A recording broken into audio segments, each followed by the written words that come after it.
Welcome to the Human Capital Innovations Podcast, your go-to source for personal, professional, and organizational growth and development.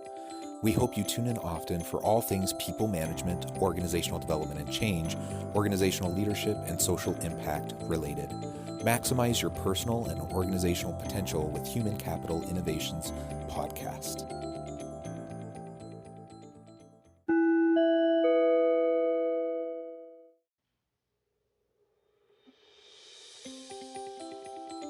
Welcome to the Human Capital Innovations Podcast. In this Inc. Insight HCI podcast episode, I explore the recent Inc. video, 3 Tips to Maintain Focus from Steve Jobs.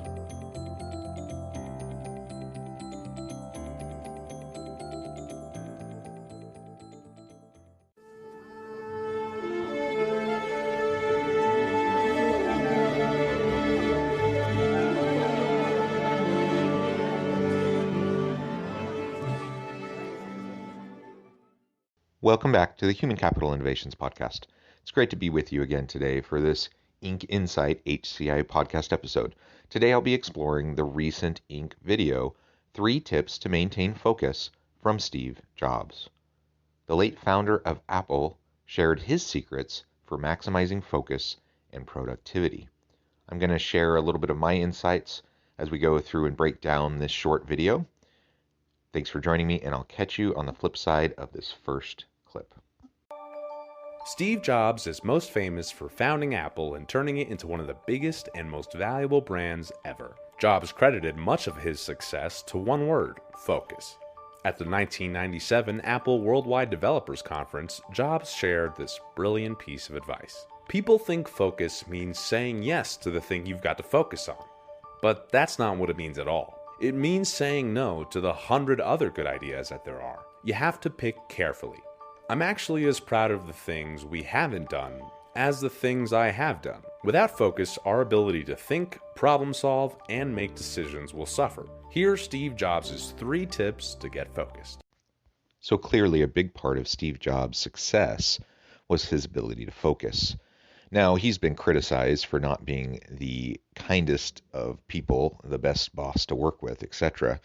But nobody questions his ability to focus and his ability to catalyze the attention and focus and efforts of the teams around him towards a singular goal.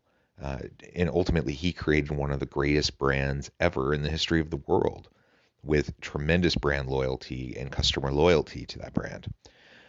So it's a rather remarkable thing. So how did he go about doing that? We're going to lay out several tips from Steve Jobs himself on how he was able to maintain focus. The very first notion that's important to remember is that focus isn't just about like that one thing that you're focusing on, but it's simultaneously about being willing and able to prioritize and to say no to so many other possible good things. We can't do everything. We have finite resources, attention, time, and we can't limitlessly jump from one thing to the next, to the next, to the next without it taking a toll on our mental bandwidth. And so if we want to be able to stay focused, one of the first things we need to do is just really pay attention to our priorities and what we want to pay attention to the most. Let the other things go or delegate them and let other people handle them. And then you can really hone in on that 1 or 2 things that you want to really focus on, give your full attention to. Something else I think is really important, we'll discuss more as we go throughout these clips, is it's important to have your times of focus, but recognize there's only so much time you can focus on any one thing. We also need to play, so work hard, play hard, take time with your family, friends. We can't just constantly be focusing on work. And when we try to do that, there is diminishing returns, and ultimately our productivity and our focus will suffer. Number 1, don't do all the work yourself. Getting as much done as possible in a day means delegating. This may be challenging for controlling types to take on, but it's absolutely essential. To Jobs, the first step is to surround yourself with bright people. The next is to step back and let them work. It doesn't make sense to hire smart people and tell them what to do. We hire smart people so they can tell us what to do. Delegation certainly isn't a new concept. It's been explored extensively, and we've talked about it on this podcast before, in the management literature and leadership books. Everyone talks about the importance of delegation. But have you ever thought about delegation in terms of focus? When you are a controlling type of a manager, a micromanager, you can't focus because you are in everyone else's business. You're constantly monitoring what everyone else is doing. So you're not able to focus on the strategic stuff. That's really important for your team, for your organization.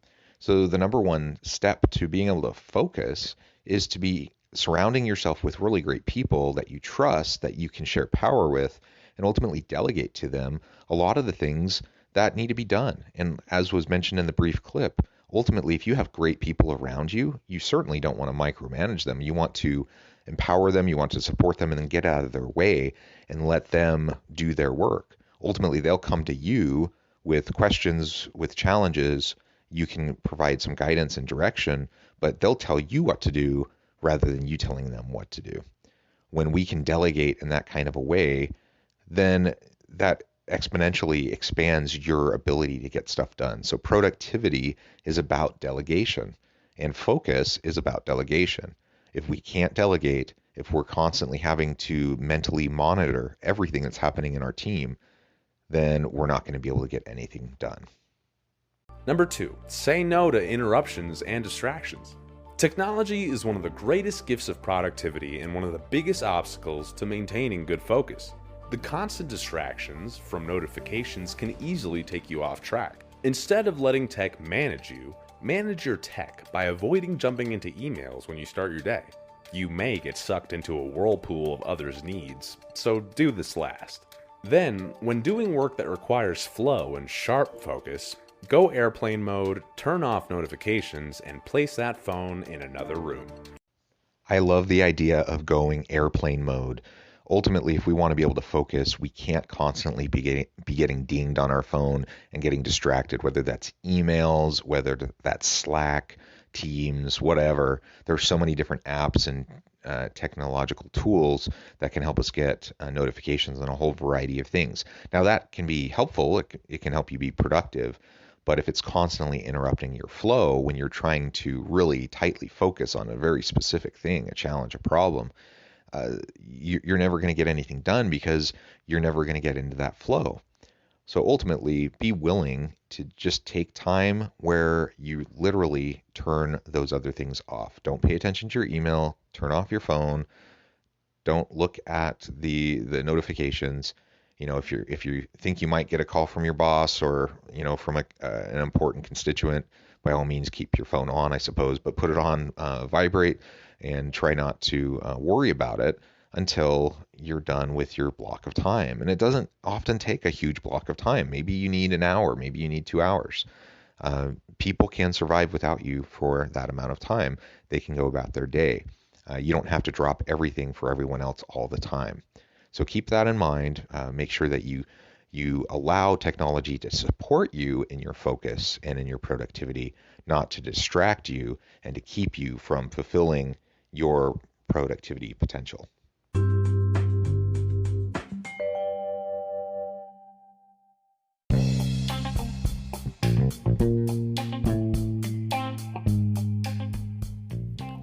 I'm excited to announce the publication of my new book from HCI Press, The Alchemy of Truly Remarkable Leadership: Ordinary, Everyday Actions that Produce Extraordinary Results.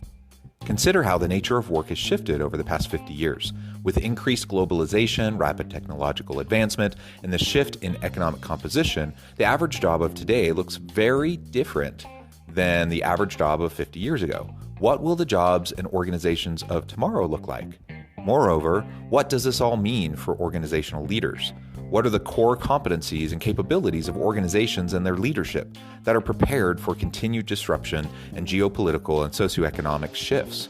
Regardless of what the future holds, increasingly, leaders need to be socially minded, data-driven, decisive, champions of talent, and disruptors of the traditional notions of leadership, teams, organizations, and work. The Alchemy of Truly Remarkable Leadership will help you to explore your own leadership competencies and capabilities and consider ways to apply and implement them into your workplace and personal life.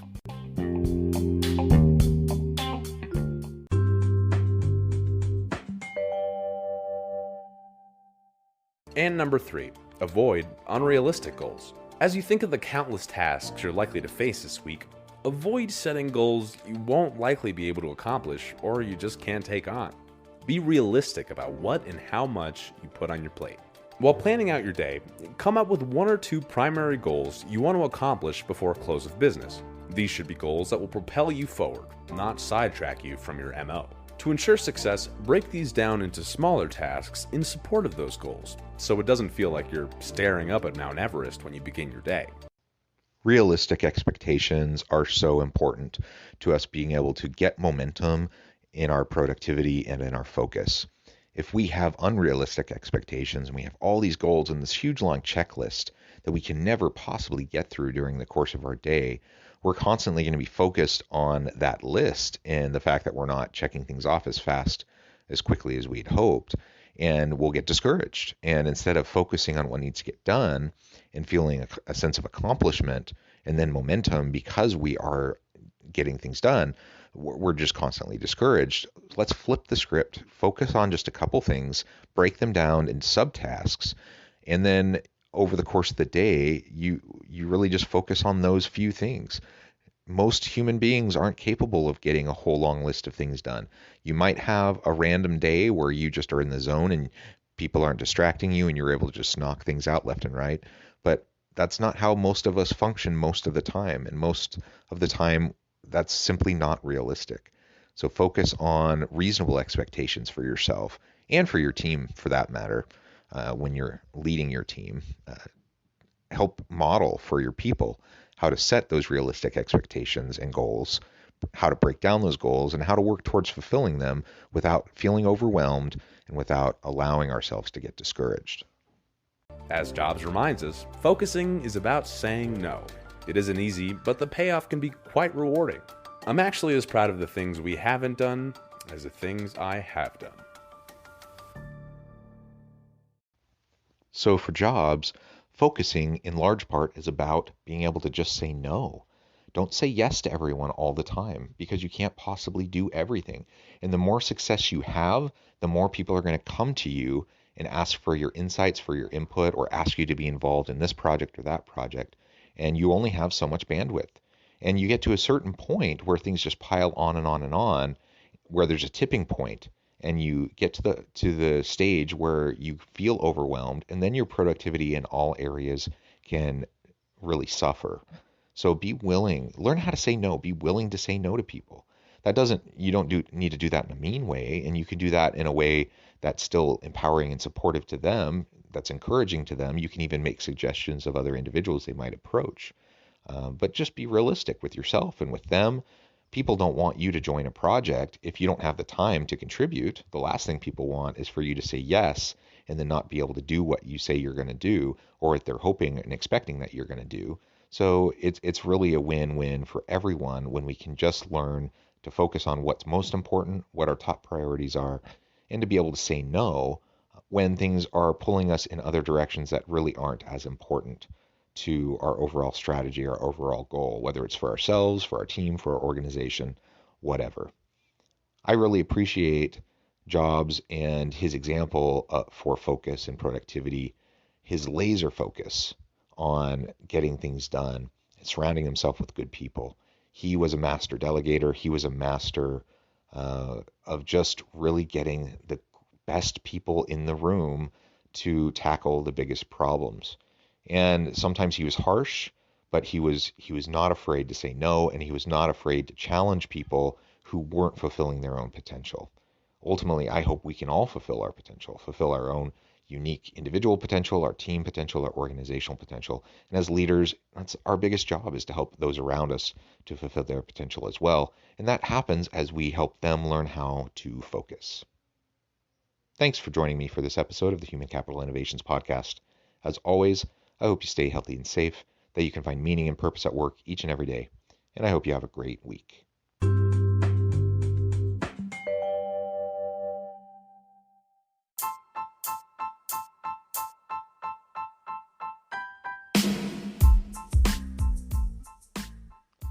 We are excited about the launch of HCI's new magazine, Human Capital Leadership. Human Capital Leadership is a free, interactive e-magazine designed to help individuals, leaders, and organizations find innovative approaches to maximize their human capital potential. We will be publishing issues quarterly in August, November, February, and May. Check out the first issue and let us know what you think.